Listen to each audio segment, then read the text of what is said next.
영토를 잃은 민족은 재생할 수 있지만 역사를 잃은 민족은 재생할 수 없다. 예, 신채호 선생님께서 하신 말씀입니다. 자, 제가 아까 바꿔서 한번 여러분에게 말씀드렸죠.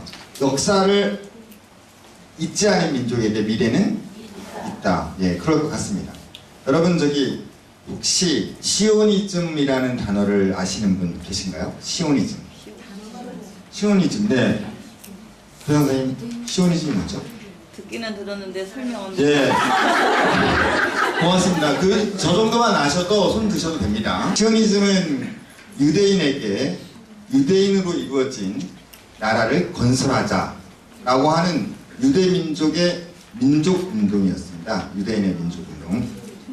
예, 시오니즘입니다.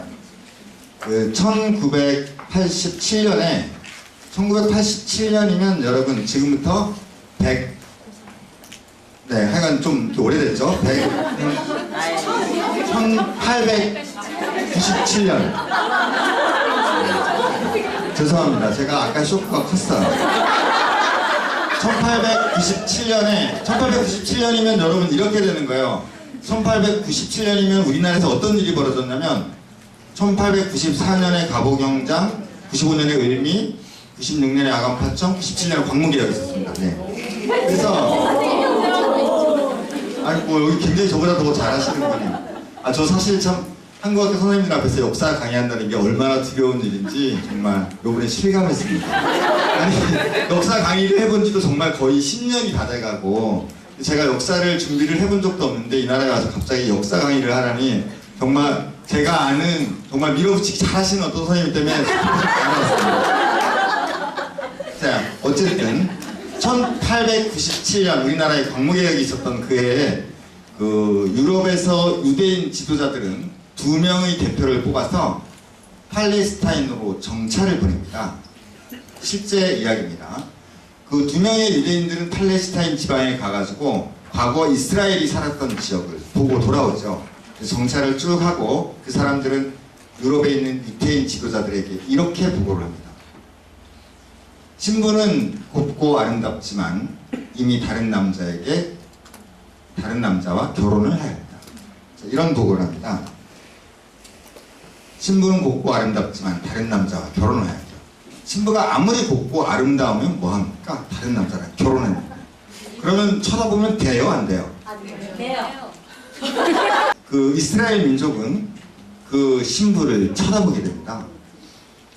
그 이스라엘은 여러분들이 아시는지 모르겠지만 지금으로부터는 잘 모르겠고 기원전 대략 한 700년에서 500년 사이에 이스라엘이 멸망하게 됩니다. 북이스라엘은 아시리아에게 멸망하고 남이스라엘은 바빌로니아에게 멸망해서 이스라엘은 그 나라의 존재 자체가 없어져 버려요. 그래서 이 사람들은 처음에 팔레스타인 지역에 다른 사람들의 식민지로 생활을 하다가 점차 그 근거를 옮겨서 전 세계로 뿌려지죠. 그런데 이 사람들이 1897년에 어떻게 학생이 더 똑똑해요? 1897년에 2000년이 지난 시간에 이 사람들이 다시 자신들의 성경에 나오는 적과 꿀이 흐르는 그 요단강이 있는 그 지역을 정찰하고 돌아온다는 거예요. 놀랍죠?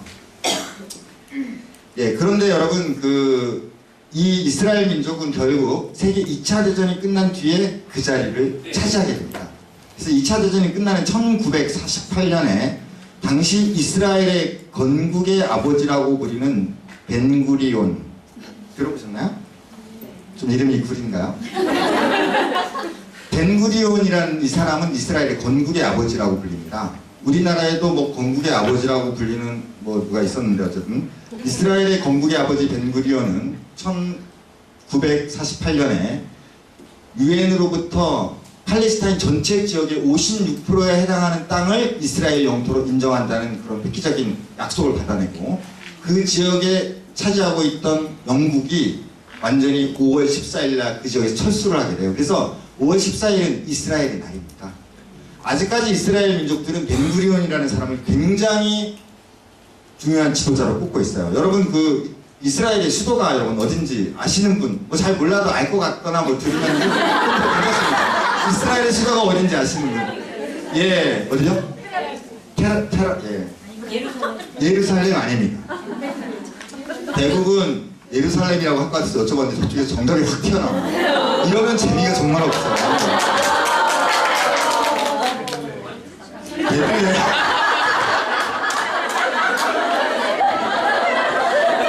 원래 이 한국 선생님들이 이렇게 많이 열정이 넘치시고 답이 나왔다고 했는데 정말 곤란합니다. 베들레헴입니다.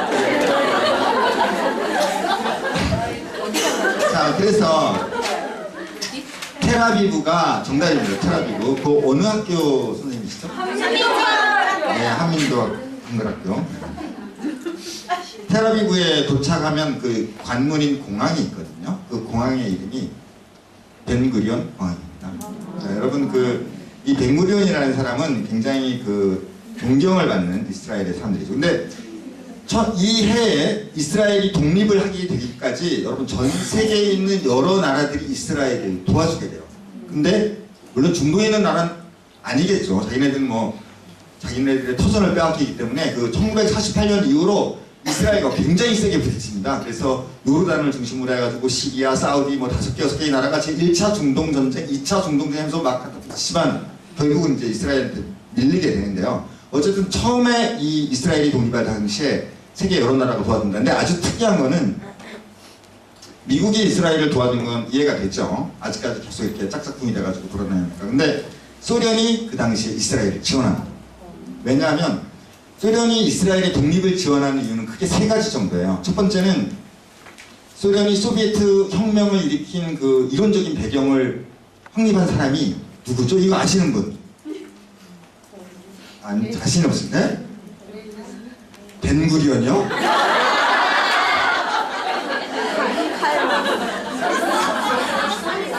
네, 이번에는 주관식인데 맞히셨어요. 네, 칼 마르크스입니다. 칼 마르크스가 유태인입니다. 두 번째 이유는 소비에트 혁명이 일어날 당시에 유태인들이 이 소비에트 혁명을 뒤에서 후원을 합니다. 왜냐하면 소비에트 혁명 자체가 칼 막스에 의한 혁명이고, 그리고 소비에트 혁명이 일어나서 유대인들에게 지원하면서 자기네들의 근거를 찾기를 원해요. 그래서 유대인들이 소비에트 혁명을 지원합니다. 세 번째 이유는 당시 소비에트 혁명으로 어떤 정치적인 근거는 소련이 마련했지만 문화적으로, 경제적으로 굉장히 서구 열강으로 뒤쳐져 있었거든요. 그런데 세계 각지에 있는 유태인들로 하여금 문화적으로, 경제적으로 도움을 받습니다. 이런 이유로 당시 스탈린은, 소련을 집권하고 있던 스탈린은 체코슬로바키아를 통해서 이스라엘에 무한 지원을 하죠. 무기와 그 다음에 물자를 지원합니다. 그래서 이스라엘은 독립하는 데 성공하고요. 그 다음에 중동 전쟁에서 이길 수 있는 힘의 원천이 되죠. 아마 지금은 후회하고 있을 겁니다, 소련이. 왜냐하면 이제 미국하고 너무 이렇게 짝짝꿍이 돼가지고 소련의 의견은 이스라엘에 전혀 먹히지가 않는 상태니까. 자, 이스라엘을 건국의 아버지라고 불리는 벤구리온이 이스라엘 건국을 선언하던 날 이런 말을 합니다.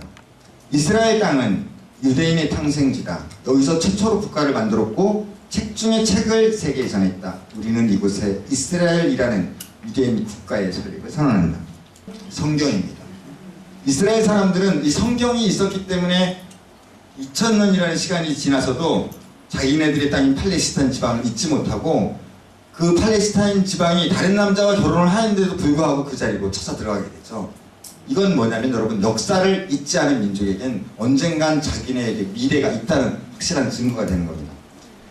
우리도 역사를 잃은 적이 있습니다. 여러분도 아시다시피 1910년부터 1945년까지요?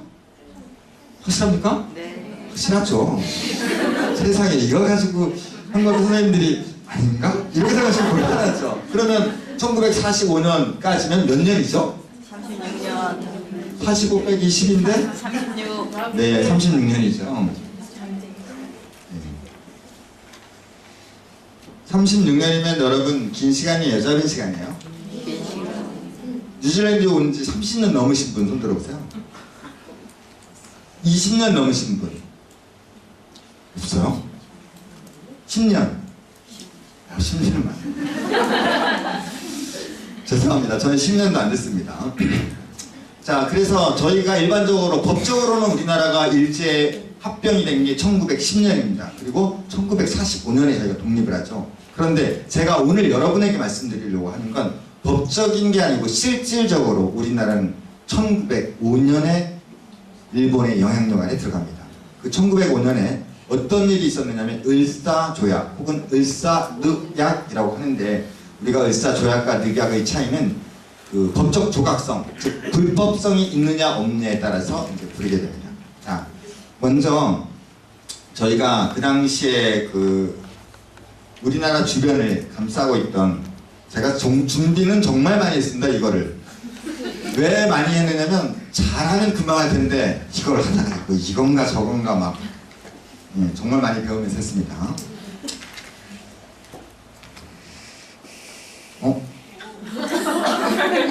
네, 뒤따라오네요.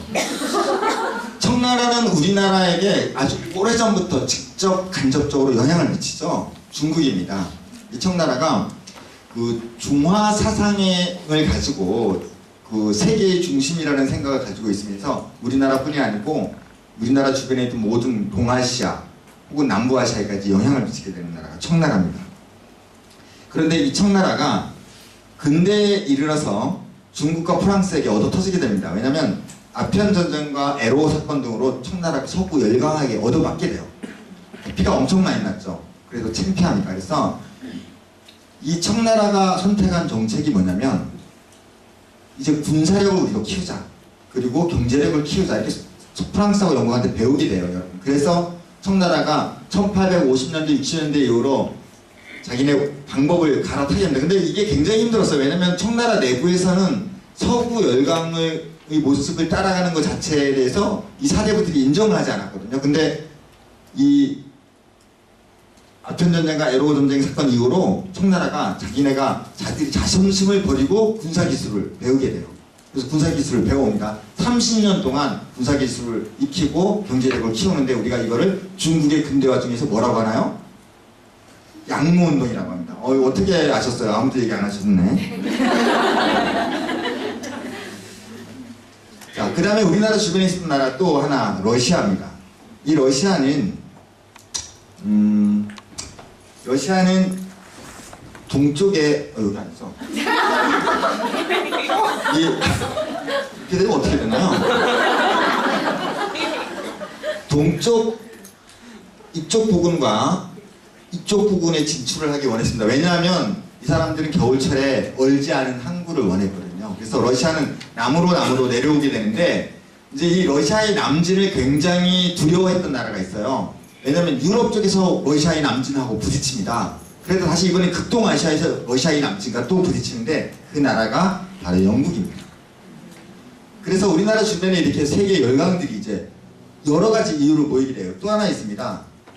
자, 미국은 여러분 1871년에 우리나라하고 한판 붙어요. 미국이. 여러분이 아실지 모르겠지만 대동강 쪽으로 미국의 배가 하나 들어옵니다. 그 배가 뭐였죠? 제너럴. 네, 그 배가 들어오는데, 그 배가 들어와서 대동강에서 그 배를 태평양 시민들이 태워버리죠. 그래서 일어난 전쟁이 1871년에 일어난 신미양입니다. 신미양에서 미국이 이제 결국은 도망가게 되고 우리나라에게 영향력을 미치려고 하다가, 실제로 이 사람들은 판단합니다. 조선은 그렇게 큰 떡이 아니다. 그래서 이 사람들이 어디로 가냐면요, 필리핀과 인도네시아 쪽에 눈독을 들이고 갑니다. 자, 우리나라가 제가 말씀드리려고 하는 1905년 을사조약이 일어나기까지 우리나라 주변에 어떤 일이 있었는지를 저는 설명을 드리는 거예요. 자, 마지막에 이 나라 알죠?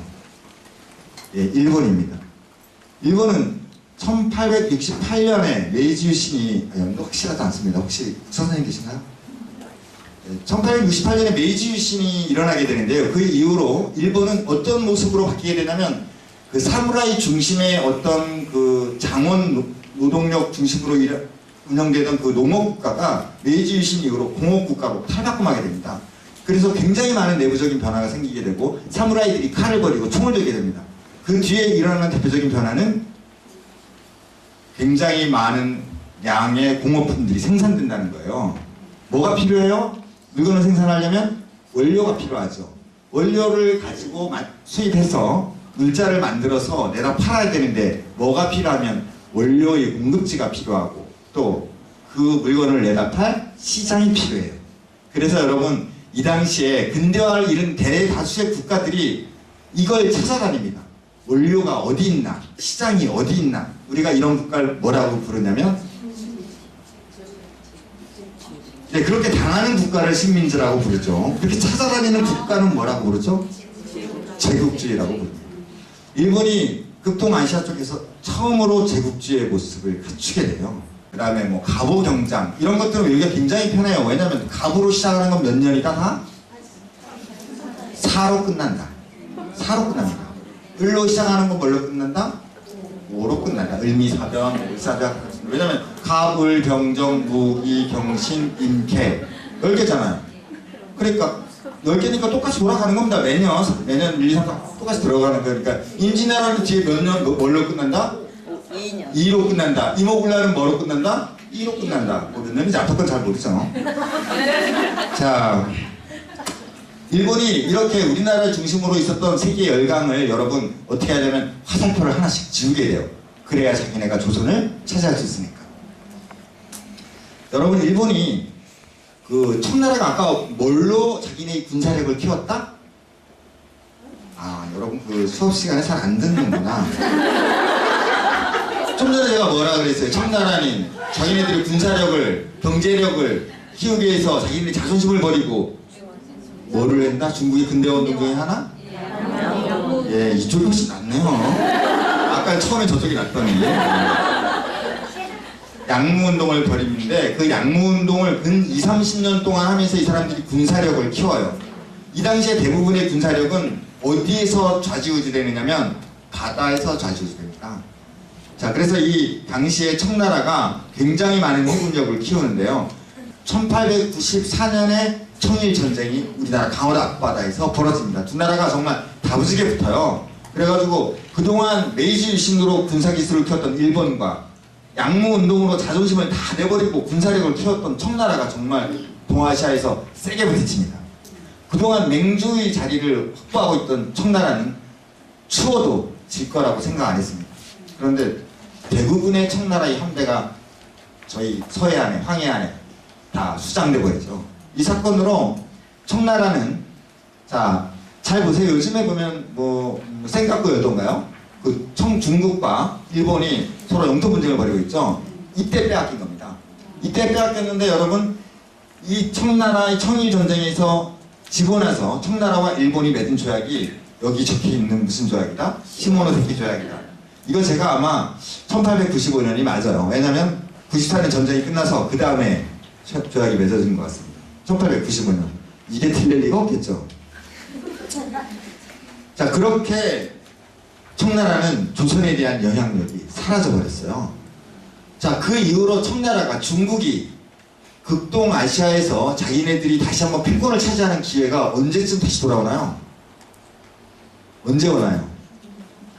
요즘입니다, 요즘.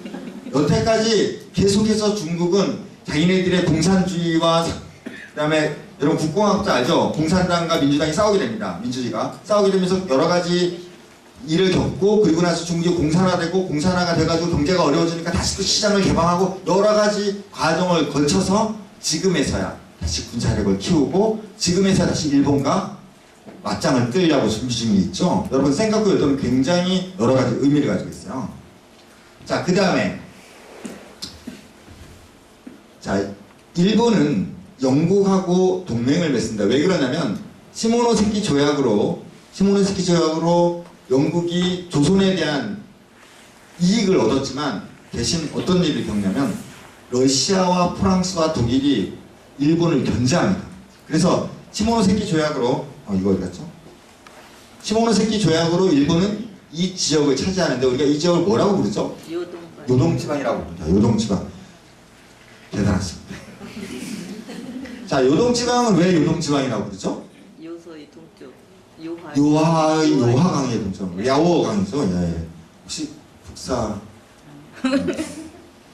갑자기 계속 강의는 해도 되겠죠. 이 요동 반도 쪽에 러시아가 이미 진출을 해 있었거든요. 이 당시에. 그런데 일본이 이쪽 지역을 차지하게 됩니다. 전쟁 이쪽 지역까지 막 밀고 들어가요. 그래서 시모노세키 조약을 차지하고 이쪽 지역을 차지하고 그리고 나서 조약을 맺은 게 시모노세키 조약인데요. 이 러시아는 이 당시에 이쪽 지역에 욕심을 내고 있다가 일본한테 당한 겁니다. 그래서 러시아가 혼자서 안 되니까 프랑스하고 독일하고 생활하고 손을 잡고 일본에게 압력을 가합니다. 여기 너네 땅이 아니잖아. 나가 이렇게 밀어내요. 처음에 이 일본은 청일전쟁에서 승리는 거뒀지만 청일전쟁에서 승리를 거뒀다고 프랑스, 러시아, 독일을 상대로 자기네가 싸울 수는 없거든요. 그러니까 자존심을 꺾고 주고파장하면서 돌아갑니다. 자, 그래서 여러분 러시아한테 한 방을 먹은 일본이 그 다음에 손을 잡은 게 어디냐면 영국이에요. 왜냐하면 영국은 러시아가 남아하는 것을 정말 죽는 것보다 싫어했거든요. 계속해서 방해를 합니다. 그래서 영국과 동맹을 맺습니다.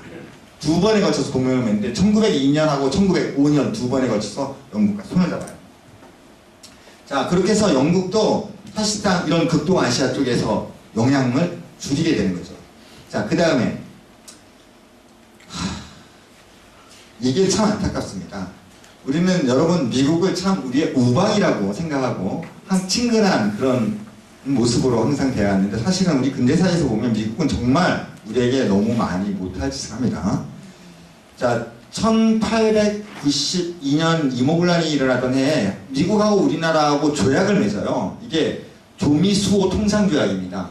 이 통상조약은 사실은 강화도 조약보다도 훨씬 더 진보된 근대적인 조약이었어요. 그래서 상호 호혜의 원칙이 존중되고 그리고 상대방이 서로 위험에 빠졌을 때 도와주고 이런 식의 문서가 사인이 들어갑니다. 자, 그런데 1905년 7월 달에 미국은 일본하고 가스라 테프트 밀약을 맺어요. 이거는 조약이 아닙니다. 밀약과 조약의 차이점은 선생님? 몰래하고 몰래 하는 거 법적인 것과 아닌 것의 차이점이 네, 대답은 해야겠는데 참 네, 조약은 공개적인 거고 밀약은 몰래 믿는 거죠. 네. 다 알고 계십니다. 선생님도. 왜 밀약을 맺었냐면 미국으로서는 가스라 테플 밀약을 맺을 수밖에 없는 이유는 조미수호 통상조약 때문에 그렇습니다. 그래서 이 사람들은 가스라 테프트 밀약을 일본과 몰래 맺으면서 어떤 조건을 내거느냐면 미국은 필리핀의 지배를 인정하고 죄송합니다. 미국은 일본의 조선에 대한 지배를 인정하고 일본은 필리핀이 미국에 대한 지배를 인정하게 됩니다. 서로 교환하는 거죠. 권리를.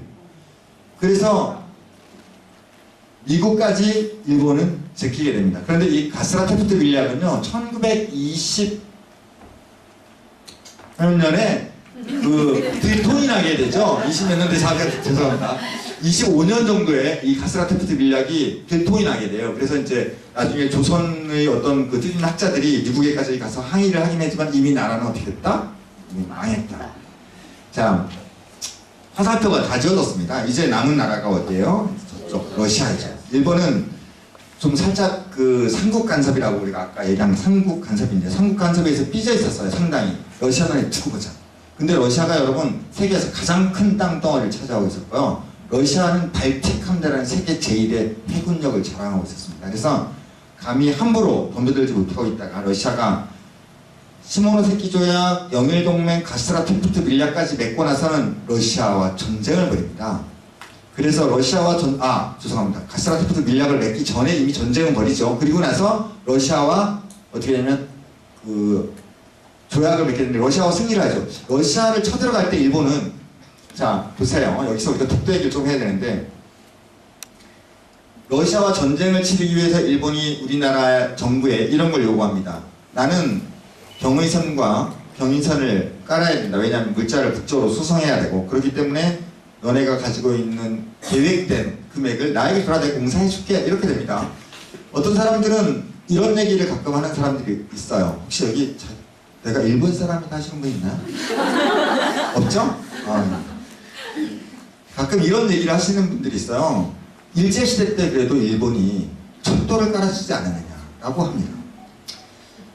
정확하게 제가 사실 이름은 기억은 안 나는데 일제시대 때 경인선을 원래 일본이 받아간 게 아니에요. 그게 원래 미국 사람에게 공사가 떨어졌었어요. 그래서 미국 사람이 공사를 시작하고 있었습니다. 그런데 러일 전쟁을 준비하고 있던 일본에 의해서 그 공사가 완전히 무산이 됩니다. 대부분의 그 공사 지역에 있던 일본인들에게 특별한 훈령을 내리죠. 절대로 땅을 팔지 말아라. 절대로 사인을 하지 말아라. 그래서 결국 그 미국인은 엄청나게 높은 가격을 주고서야 공사를 할 수밖에 없기 때문에 결국 손들고 나가고 그 공사는 일본에게 돌아갑니다. 그래서 일본이 우리나라에게 철도를 지어줬다, 어떻게 해줬다라고 하는 건 실제로 얘기는 다른데, 일본이 안 했으면 다른 나라가 했을 것이고 아니면 우리가 했을 것이고 얘기는 좀 다르죠. 자, 어쨌든 일본은 러일 전쟁을 준비합니다. 그러다가 1904년에 압록강을 넘어서 정말로 러시아와 전쟁을 벌입니다. 자, 이게 여러분 동아시아에 있었던 나라 중에서 처음으로 서구 열강과 부딪히고 승리를 거두는 전쟁이에요. 그걸로서는 의미가 있다고 저는 생각합니다, 개인적으로. 자, 그래서 일본이 러시아를 공격하게 되고, 그 일본은 다시 자기네가 처음에 원했던 노동지방의 류순항을 죽기 살기로 매달려서 이 지역을 차지합니다. 이 당시 전투가 굉장히 유명해요. 이 지역을 차지하기 위해서 일본의 유명한 그 육군 대장이 있었는데 계속해서 군대를 밀어넣습니다. 계속해서 한 발짝이라도 뒤로 오면 뒤에서 총을 쏜다. 계속 엄청나게 많은 시체를 밟고 올라가서 일본이 결국 류순항을 차지하게 됩니다. 류순항을 빼앗기게 된 러시아는 왜 이렇게 차지했냐면, 일본은 이 지역만 차지하고 나면 러시아가 나올 수가 없어요. 배가 없으니까. 자기네 바다로 올 수가 없다는 거예요. 이 지역을 차지하고 나서 러시아는 깨달았죠. 이제 일본을 어떻게 해야 되는데 방법이 없는 거예요. 일본과 싸우긴 전쟁 중이에요. 근데 육군력으로 따지자니 자기네 육군은 약하고, 그리고 멀리서 소비에트 넘어서 이렇게 막아야 되겠는데 정말 너무 멀고, 그래서 이 사람들이 생각한 건 일본 본토를 때리자, 이렇게 생각합니다. 그래서 자기네가 가지고 있던 세계 최강의 해군 발틱 함대를 드디어 아시아로 끌고 내려옵니다. 문제가 뭐냐면 발틱 함대가 북유럽의 발트에 있었다는 거예요. 그래서 이 배는 거기서 출발해가지고 이제 세계 일주를 시작합니다. 그래서 유럽을 지나서 아프리카 밑으로 돌아가지고, 그리고 인도양을 거쳐서 장장 7개월에서 8개월에 해당하는 기간 동안 우리나라 밑에 쓰시마 섬 앞바다에 도착합니다. 그리고 나서 어떻게 되는지 아세요? 35척의 군함이 쓰시마 섬에 도착해가지고 일본과 첫 번째 전투에 부딪혀서 33척이 격파됩니다. 정말 오랜 기간 와서 거기서 무너지게 되죠. 러시아로서는 정말 수치스러운 기억이지만 일본은 이 나라를 굉장히 중요하게 생각합니다. 그리고 사실 동아시아에 있는 나라 중에서 서구 열강과 이렇게 다부지게 전쟁 붙은 나라, 솔직히 일본을 그렇게 좋아하는 편은 아니지만 일본이 그 정도 깡다구는 있구나, 이런 생각이 드는 게 러시아 러일 전쟁입니다. 자, 그 이후로 러시아는 항복을 하게 되죠. 그리고 나서 러시아와 일본이 맺은 조약은 포츠머스 조약의 대부분 내용은 조선에 대한 내용입니다. 우리는 이제 너네가 어떻게 하든지 간에 조선에 대해서 어떻게 하든지 우리는 신경을 전혀 쓰지 않게 됩니다. 자, 어떻게 될까요? 1905년 9월 달에 포츠머스 조약을 맺은 일본은 1905년 11월 달에 을사조약을 체결하게 됩니다. 편의상 제가 말하는 것과 여러분이 듣기에 을사조약이 편하기 때문에, 그리고 을사조약이라고 이제 얘기를 할 텐데, 이 을사조약이 1905년 11월 17일 날 맺어지게 되는데요. 자세한 내용은 제가 이따 얘기하고, 이 이후로 어떻게 진행이 되냐면, 을사조약은 대표적인 내용이 조선의 매교권을 빼앗아가는 겁니다. 자, 이렇게 되는 겁니다. 조선에 대해서 어떤 나라가 통상을 요구하거나 물건을 팔아먹으려면 누구한테 허락을 받아야 된다? 일본한테 허락을 받고 처리한다. 이런 얘기입니다. 조선은 아무런 권리가 없는 겁니다. 그런데 이때 고종 황제는 이날 어전 회의에서 부결권을 행사합니다. 안 된다, 이건. 안 돼, 노라고 합니다. 자, 자세한 얘기는 넘어가서, 어쨌든 그 이후로 어떤 일이 벌어지냐면 1907년에는 고종 황제가 여기에 동의하지 않습니다. 그래서 이준, 이상설, 이휘종 등을 만국 평화회의, 네덜란드 헤이그로 보냈죠. 헤이로 보냈지만 또 일본의 반대를 실패해서 이 사람들이 거기서 이준 여사는 자결을 하게 되고, 그 다음에 또 뭐 감옥에 가서 병들어 죽게 되고, 결국은 실패하게 됩니다. 그런데 실패하게 되고, 그리고 나서 고종 황제는 어떻게 되죠? 고종 황제는 이때 만국 평화회의 사건으로 왕위에서 쫓겨납니다. 한나라의 국왕이 쫓겨나죠. 네. 그리고 나서 군대가 해산됩니다. 자, 여러 가지 굉장히 많은 일이 있어요. 군대가 해산되고 나가지고서는 그 군인들이 뭘로 돌아요? 의병으로 나중에 돌아서 일본과 전쟁을 벌이기 시작합니다. 이미 대한제국은 1910년에 한일합방, 경술국지 이렇게 얘기지만 일본하고 합쳐지면 실제로 그 이전에 이미 모든 권리를 다 빼앗기고 있는 중이에요. 그러다가 1909년에 기후각서를 맺어서 대한민국의 사법권을 일본 애들이 가져가요. 사법권이 뭐예요? 사법권이 재판권이잖아요. 그죠? 죄 지으면 누구 밑에서, 일본 애들 밑에서 저희가 재판을 받아야 된다는 얘기죠. 그러고 나서 1910년에 경찰권을 빼앗아 가다가 일본이 지친 겁니다. 그러니까 하나씩 가져오기가 너무 힘든 거예요. 그래서 다 가져가는 겁니다. 그게 1910년이죠. 자, 제가 1905년에 을사조약, 을사늑약이라고 하는데요. 이 을사늑약에 관해서 관심을 가져보겠다고 말씀드렸는데, 이 을사조약이 1905년 11월 17일 날 맺어지고 나서 그 3일 11월 20일 날, 1905년 11월 20일 날 여러분들이 잘 아는 내용입니다. 황성신문에 시리아 방성대국이 쓰이죠. 장지연입니다. 이 사람은 황성신문의 주필이었어요. 이 사람 내용을 한번 여러분 보세요. 정말 비통한 내용입니다. 4,000년 강토와 500년의 사직을 다른 나라에 갖다 바치고 2천만 백성을 다른 나라의 노예로 만들었으니 원통하고 원통하다 단군 기자일의 4,000년 국민정신이 하룻밤 사이에 호련히 망하고 말 것인가. 여러분 이 문장은 그 시리아 방성대국의 아주 짧은 일부만 제가 인용을 한 거예요. 이 사람은 이런 글을 통해서 자기의 울분을 터뜨렸죠. 1905년에 을사조약이 맺어진 이후로 여러분 어떤 일이 벌어지냐면 5년에 을사조약이 벌어지고 난 뒤에 학교가 문을 닫습니다. 모든 상가가 문을 닫습니다. 그리고 각 지역에서 의병 활동이 일어나게 되죠. 자, 그런데 우리 여기 보면 5명의 이름이 뒤에 보이죠. 원래 사람 이름은 빨간 걸로 쓰는 게 아니다. 왜냐면 빨간 걸로 쓰면 어떻게 되죠? 확 뒤져버리죠. 빨리. 그래서 우리가 빨간 걸로 잘 안 씁니다. 근데 제가 실수로 빨간 걸로 썼는지 몇 명이죠? 5명이에요. 독수리 오형제가 아닙니다. 우리가 이 사람들을 뭐라고 부른다? 을사오적. 네? 을사오적. 을사오적이라고 부르죠. 저는 교장 선생님이 굉장히 착실한 학생이었을 것 같습니다.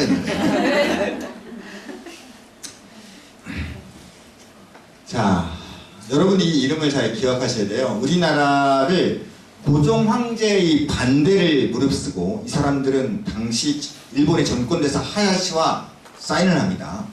우리나라의 외교권을 가져가겠다고. 박재수는 당시 대한제국의 외부 대신입니다. 외부 대신. 이정훈 내부 대신, 권중영은 농상부 대신, 이근택은 군부 대신, 여러분이 잘 아는 이완영은 학부 대신입니다. 자, 이렇게 5명이 우리나라의 외교권을 일본에게 넘기게 되죠. 자, 그리고 이 사람들 뿐만 아니고 이제 이 사람들만 기억할 게 아니고 을사늑약을 반대했던 사람들, 우리가 이 이름도 잠깐 보겠습니다. 자, 고종황제, 그리고 당시에 참정 대신했던 한규설, 그리고 헤이그 미사 사건의 대표로 갔던 이상설, 그리고 최익현, 당대의 유학자이고 그 당시에 그 의병장으로 활동하신 분입니다. 민영기, 민영환, 지금부터 제가 부르는 이분들은 정부의 관료들이었는데요. 민영기, 민영환, 조병세, 홍만식, 이상철, 김봉학, 송병선, 이분들은 정부의 관료였고 1905년에 을사조약이 맺어진 이후로 자기네들의 울분을 참지 못해서 자결을 시도합니다. 자결을 하십니다. 다.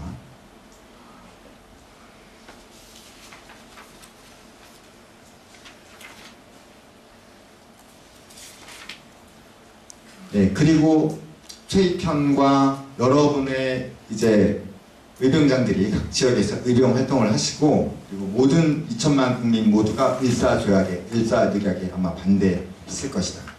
자, 그렇게 생각합니다. 자, 그리고 여러분 중에 기억해야 될 이름을 몇 분을 제가 더 말씀을 드릴게요. 그 나철 오기오 이런 분이 있습니다. 나철 오기오 이런 분들은 제가 기억하기로는 아마 대종교와 관련된 인물들인데, 이분들은 을사오적 암살단이라는 걸 조직하게 돼요. 그래서 실제로 이 사람들은 을사오적들을 암살하고 쫓아냅니다.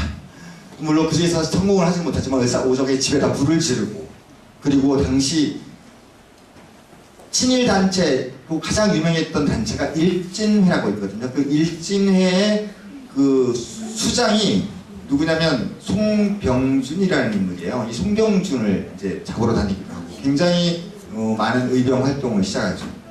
자, 여러분 일진회 얘기 들어보셨어요? 네, 일진회가 대표적인 친일 단체입니다.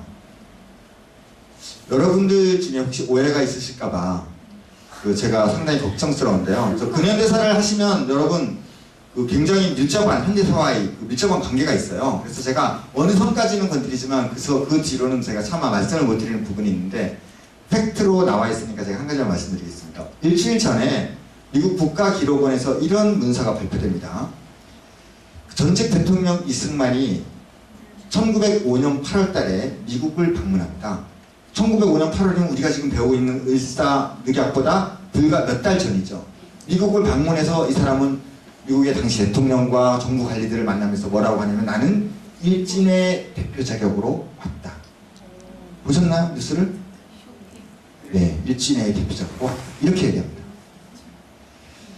나중에 제가 송병준이라는 인물에 대해서 다시 얘기 드릴 수도 있겠는데 이 송병준이라는 인물은 일진의 대표적인 인물이에요. 일진의 수장입니다. 그리고 이 사람은 정말 국가대표급 친일파예요. 이 사람은 정말 기회주의자이고 이 사람이 어떤 짓을 하게 되냐면은 1907년에 헤이그 밀사 사건이 끝난 이후로 고종 황제의 어전회의에 일본도를 치고 들어갑니다. 그래가지고 이 사람은 고종 황제에게 이야기하죠. 당장 자리에서 내려오든가 아니면 당시 하야시 부사에게 무릎을 꿇고 사과를 하든가 이렇게 얘기합니다. 그 사건 이후로 고종 황제는 어떻게 돼요? 자리를 순종에게 물려주고 내려오게 됩니다. 이 사람이 송병준입니다. 같이 따라갔던 사람은 이완용입니다. 자, 어쨌든 흥분을 하면 안 되죠. 네. 일진의 대표 자격으로 미국에 방문하게 됐대요. 쇼킹한 사건이죠. 그것과 동시에 또 하나의 문서가 발표됐는데 딱 일주일 전이에요. 아마 금요일인가? 목요일 아니면 금요일 날 지난주에 발표됐습니다. 1918년에 이승만 대통령에 관한 기록입니다. 이승만 전 대통령이죠. 전 대통령은 미국에 제출하는 자신의 신원에 대한 기록을 작성하게 되는데 거기에 자기의 국적을 어떻게 하고 써요? 어떻게 하고 써요? 신문에 났어요. 느낌 아닐까?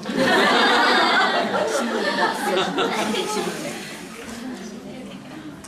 네, 일본이라고 자기의 국적을 기록하게 됩니다. 그 선생님 저기 국적이 지금 어디세요?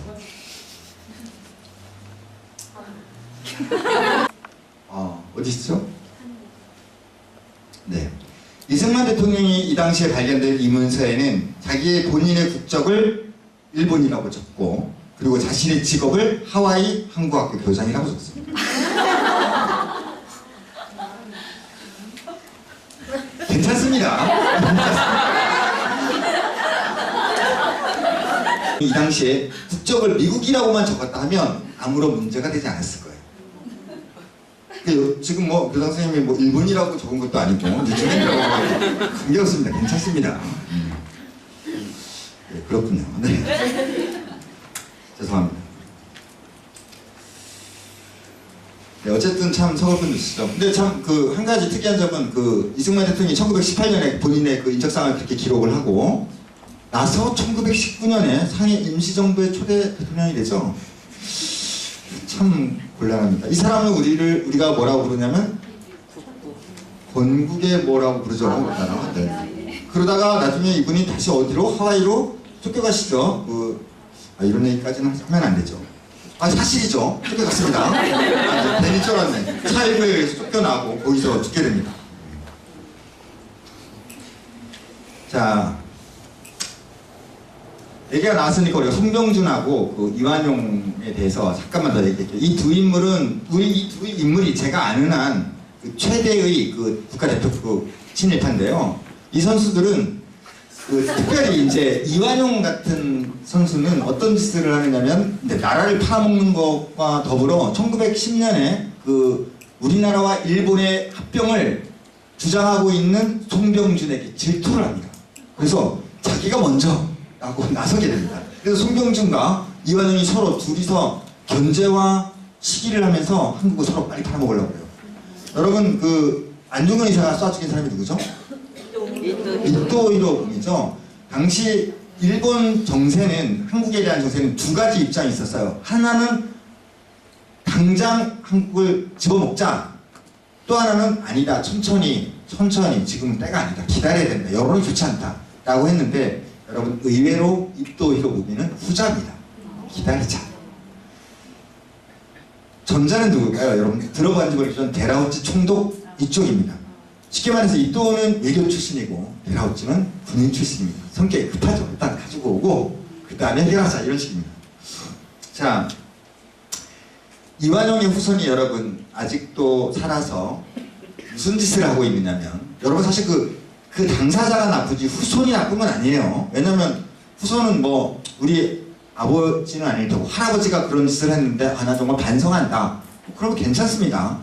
이완용의 후손은 몇 년 전에 조상 땅 찾기, 저는 들어본 적도 없어요. 우리 조상이 땅이 없기 때문에 조상 땅 찾기라는 걸 했대요. 그 캐나다에 살고 계시는데 이분이 조상 발음 때문에 조상 그 땅 찾기를 해가지고 그동안에 자기가 못 가지고 왔던 이완용 할아버지의 땅을 또 찾아서 어디선가 찾아가지고 그래가지고 또 갔대요. 캐나다로 몇십억이 됐다고 하네요. 근데 저는 이해가 안 되는 게, 아니 그러면 우리나라 정부는 도대체 뭐 하고 있는 겁니까? 이완용이 그 땅을 어떻게 가지게 됐는지 그걸 모른다는 겁니까? 아니면 알면서도 눈 감아주는 걸까요? 이해가 안 되죠. 대표주자 또 한 명 누구라 그랬죠 제가? 송병준이죠. 이 송병준은 이 송병준은 정말 기가 막힌 인물입니다. 기회주의자고 정말 뭐라고, 여러분이 나중에 인터넷에서 도대체 송병준이 어떤 놈인가, 놈이라고 하면 네, 송병준이 도대체 어떤 놈인가 하고 이렇게 찾아보세요. 그러면은 이 놈에 대해서 나오게 됩니다. 이 송병준이 나중에 그 우리나라를 이제 그 이완용과 열심히 경합을 벌여서 그 데라우치를 비롯한 신군부들에게 팔아먹고, 그리고 나서 이 사람은 일본 북해 쪽에 굉장히 광활한 농장을 갖게 됩니다. 천황에게 하사를 받아요. 그리고 일본에 자기를 받고요. 그리고 일본 천황을 직접 만나게 되는 영광까지 누립니다. 그리고 나서 일본 천황에게 그렇게 얘기합니다. 일본어 좀 하시는 분 있나요? 아, 네. 큰 거 물어보는 거 아닙니다. 일본의 그 당시에 그 유명했던 신문 중에 하나가 뭐 무슨 신문? 하면 천황태하 밑에서 지지라고 하면 짓겠습니다. 이 정도인데 신이 살아계신 신이다 이렇게 얘기하고 한다니 정말 양호한 그런 편에 해당하죠. 송병준은 우리나라에서도 굉장히 많은 자기를 받고 굉장히 많은 땅을 수탈하게 어떻게 미래가 없다.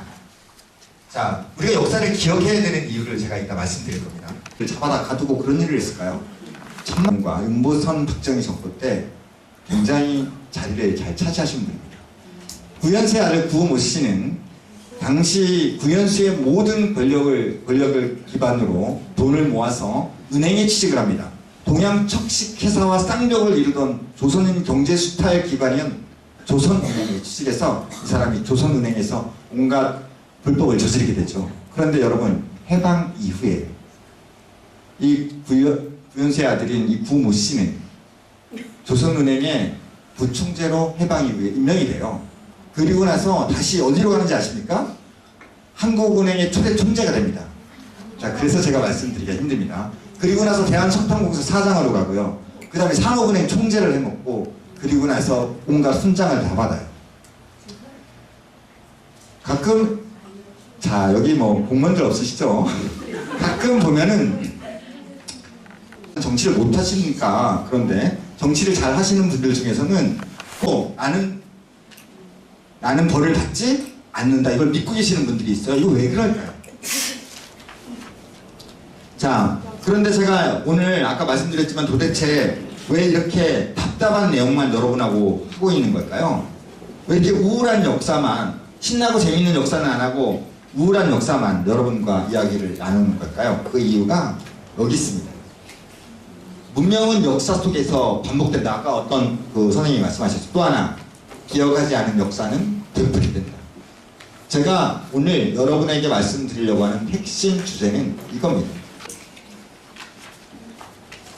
두 문장이 굉장히 비슷한 뉘앙스죠? 비슷한 뉘앙스입니다. 자, 여러분 독일의 아우슈비츠 아세요? 독일의 아우슈비츠는 뭐 하는 곳이다? 유태인을 모아서 가두는 곳이다. 그러면 가스실에서 유태인을 죽인 사건을 뭐라고 한다? 누구세요? 홀로코스트 누구죠?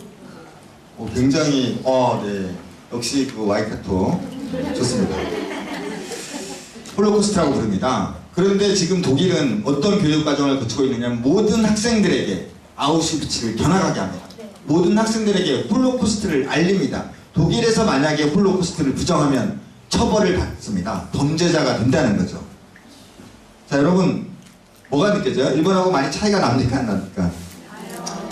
독일은 왜 이렇게 자기의 치부를 드러낼까요? 자기 조상들이 수많은 사람, 죄 없는 여자와 어린아이들을 전부 다 가스실에 집어넣어서 죽이고 남녀노소 가리지 않고 막 죽여대는데 그 사건을 왜 지금 와서 자기의 아들, 딸들을 데리고 거기를 보여주고 우리의 조상이 이랬다. 그리고 그거를 우리는 막지를 못했다. 보고서 우리는 힘이 없어서 방치하고 있었다. 방관하고 있었다. 자기네들은 자신의 죄를 고백하고 자기 아이들에게 그 사실을 보여줍니다. 왜 그랬을까요? 네, 너무 정답이 빨리 나오나요? 정답이 나와 있죠? 자, 독일은요, 전쟁이 끝난 이후에 범죄 국가에서 정상 국가로 올려서려고 굉장히 많은 노력을 합니다. 굉장히 많은 노력을 해요. 여러분, 그 영화 중에 발키리라는 영화가 있습니다. 이 발키리는 당시 히틀러를 암살하기 위한 독일 현역 장군들과 대령급들이 모여서 실제로 작전을 벌였는데 그 작전의 이름이 발키리예요. 그래서 2차 대전 끝나기 직전에 그 히틀러가 회의하는 회의석상에 폭탄이 든 가방을 어떤 대령이 딱 갖다 놓습니다. 이 작전에는 그 독일의 유명한 전차부대 대장이 누구죠? 롬멜 장군도 이 작전에 참가해서 결국은 이 작전은 실패합니다. 실패하고 이제 롬멜 장군도 처형을 당하게 되는데 도시락을 갖다 놓고 히틀러를 죽이려고 했는데 도시락이 어떻게 됐어요? 터지긴 터졌는데 옆에 있던 장군이 걸리니까 히틀러 두 부하 중에 하나가 그걸 옆에다 옮겨놓은 거예요. 저쪽 옆으로. 터져가지고 다른 사람은 죽고 히틀러는 살았죠. 발키리 사건입니다. 왜 이 사건을 이야기하냐면 현재 독일에서 임관하는 장교와 사병 모두는 그 훈련이 끝난 뒤에 그 발키리 희생자들의 묘소에 가서 참배합니다. 그 사람들이 이렇게 얘기하죠. 만약에 이 발키리 사건의 주역들이 없었다면 우리는 과연 누구를 보고 배울 것인가? 히틀러에게 대항한 사람이 누가 있었나? 아무도 없었다는 거예요. 그래서 이 발키리 사건은 굉장히 중요하게 생각합니다. 자, 프랑스는 여러분 어땠을까요? 프랑스는 독일에게 약 2년간 풀로 지배를 받습니다. 완전 정복을 당하죠. 물론 이제 뭐 남부 쪽에 뭐 괴뢰 정부를 하나 세우긴 하는데 완전히 정복을 당했다고 봐야 돼요. 그러면서 독일의 지배를 받을 때 많은 프랑스 사람들도 역시 독일 편에 서게 됩니다. 그래서 독일을 찬양하는 기사를 쓰고요. 독일 밑에서 총질을 해가면서 레지탕스를 잡아내고 막 이런 일을 합니다. 그런데 겨우 2년입니다. 2년 뒤에 독일이 물러난 뒤에 어떤 일이 벌었어요? 이 사람들이 전부 다 처벌을 받게 되죠. 2년 동안에 프랑스에서 처벌된 나치의 부역에서 처벌된 숫자가 2만 명입니다. 그리고 그 중에 6천 명이 사형을 당합니다. 자, 여러분 근데 기억을 해야 될 게 6천 명의 사형당한 사람 중에 대부분의 직업이 뭐다? 데스. 네? 군인? 경찰? 선생? 언론인입니다. 언론인들에게는 죄를 특별히 더물어서 심지어는 어떤 경우까지 있었냐면 드골 시대에 잡힌 어떤 드골 대통령 때 잡힌 어떤 언론인은 나는 아무런 것도 하지 않았다. 내 죄를 증명해봐라 라고 했습니다. 그랬더니 프랑스 법정에서 뭐라고 했냐면 너가 아무것도 하지 않은 것이 죄다 라고 합니다. 여러분 이 얘기 아시나요? 네, 유명한 얘기죠. 이 정도까지로 프랑스는 자기 내부로부터의 완전한 과거를 씻어냅니다.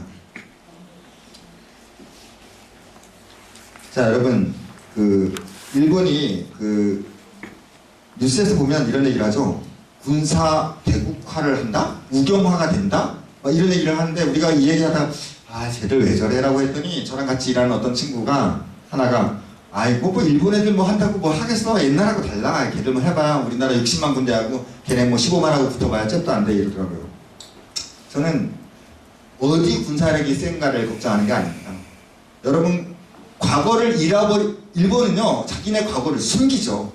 일본은 자기네 과거를 감추려고 합니다. 여러분 일본이 위안부에 관해서 자기네 짓이 아니라고 해요. 심지어는 뭐 위안부가 뭐라고요? 돈을 벌기 위해서 나왔대요. 아니 15살, 10살 되는 꼬마들이 돈을 벌기 위해서 전쟁터로 갔다? 아니 이게 무슨 미친... 네. 어쨌든 이런 얘기를 들을 때마다 저는 무슨 생각이 드냐면 아 진짜 이런 얘기를 하는 일본 정부에서 그런 얘기를 하거든요. 이런 애들은 정말 쓰나미가 한 5번 더 오거나 아니면 정말 핵 발전소가 한 6개 더 터지고 그것도 안 되면 한 2m 쭉 내려가거나 땅에. 아, 별 생각이 다 드는 거예요. 그런 얘기 들을 때마다. 정상이 아니죠. 그러니까 일본은 역사를 기억하지 못하기 때문에 저희는 두려운 거예요. 여러분 독일에도 보면요. 아직도 하이 히틀러 막 이러면서 좀 쉽게 말하면 이런 얘기 해도 되는지 모르겠지만 또라이 짓을 하는 사람들이 있어요. 독일에도 지금도 머리를 막 스키레드 해가지고 빡빡 깎고 인종 차별주의 이런 생각을 가진 애들, 그 다음에 히틀러를 존경하는 애들이 있습니다. 근데 여러분 그건 독일의 전체 여론 중에 얼마나?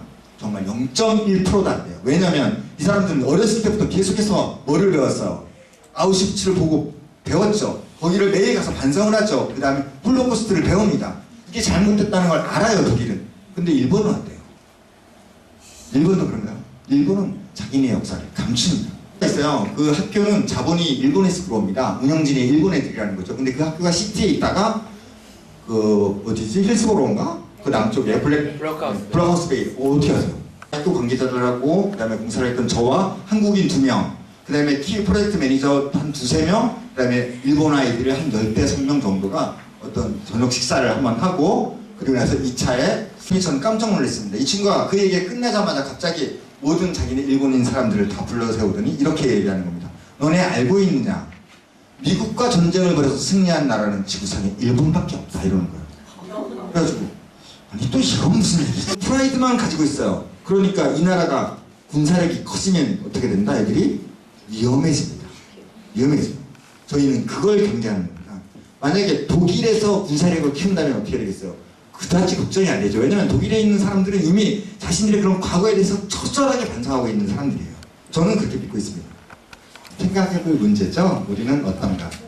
여러분, 제가 오늘 이야기하려고 하는 건 역사는요 반드시 기억해야 됩니다. 기억하지 않는 역사는 어떻게 된다? 되풀이됩니다. 우리가 을사오적의 이름을 기억해야 되고요. 그 사람들이 어떤 짓을 했는지 기억을 해야 을사오적 같은 인물이 다음에 나타나지 않습니다. 그것이 잘못됐다는 걸 분명히 알아야 됩니다. 그리고 나서 이 사람들은 해방 이후에 분명히 처단이 됐어야 돼요. 이 사람들이 가지고 있는 땅이 다 압수가 됐어야 돼요. 그래야 그런 짓을 안 합니다. 그런데 어떻게 돼요? 우리나라는 해방 이전에 경찰을 했던 사람이 그대로 남아서 해방 이후에 경찰을 합니다. 해방 이전에 일본 군인이었던 사람이 그대로 남아서 우리나라 군인이 돼요. 우리나라 밖에서 독립운동하던 사람이 들어와서 누구한테 잡혀요? 해방된 뒤에 일본 경찰 하던 놈한테 잡혀가는 겁니다. 여러분, 우리 슬픈 역사를 갖고 있어요. 우리는 그런데 이런 역사를 제가 오늘 왜 이야기하냐면 우리 아이들에게 우리는 이런 역사를 다 들춰내야 됩니다. 우리가 과거에 지나간 얘기가 창피하다고 수치스럽다고 드러내지 않으면요 우리는 누군가 이런 짓을 또 합니다. 그래서 미국이 양보를 합니다. 그리고 나서 어떻게 되냐면 영국과 미국의 긴밀한 또 협의를 합니다. 협의를 하고 나서